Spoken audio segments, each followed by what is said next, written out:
Hoş gördük, değerli izleyiciler.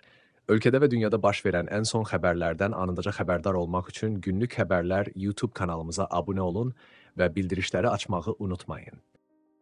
Azərbaycanda dekabrın 31-nə olan hava proqnozu açıqlanıb. Bu barədə Milli Hidrometeorologiya Xidməti məlumat yayıb. Bildirilib ki, Bakıda və Abşeron yarımadasında hava şəraitinin dəyişkən buludlu olacağı, arabir tutulacağı, əsasən yağmursuz keçəcəyi gözlənilir. Cənub-qərb küləyinin arabir güclənəcəyi gözlənilir. Havanın temperaturu gecə 3-5 dərəcə isti, gündüz 9-12 dərəcə isti olacaq. Atmosfer təzyiqi 759 mm civə sütunundan 754 mm civə sütununa enəcək.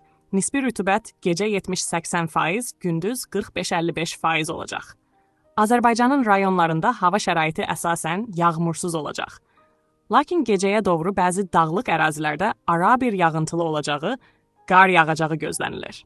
Gecə və səhər duman, qərb küləyi bəzi yerlərdə arabir güclənəcək. Havanın temperaturu gecə 1 dərəcə şaxtadan 4 dərəcəyə də isti, gündüz 8-13 dərəcə isti, dağlarda gecə 5-10 dərəcə şaxta, yüksək dağlıq ərazilərdə 10-15 dərəcə şaxta, gündüz 3 dərəcə şaxtadan 2 dərəcəyə də isti olacaq. Gecə bəzi dağlıq ərazilərdə yolların buz bağlaması ehtimalı var. Günlük Xəbərlər YouTube kanalımıza abunə olmağı və videonu bəyənməyi unutmayın.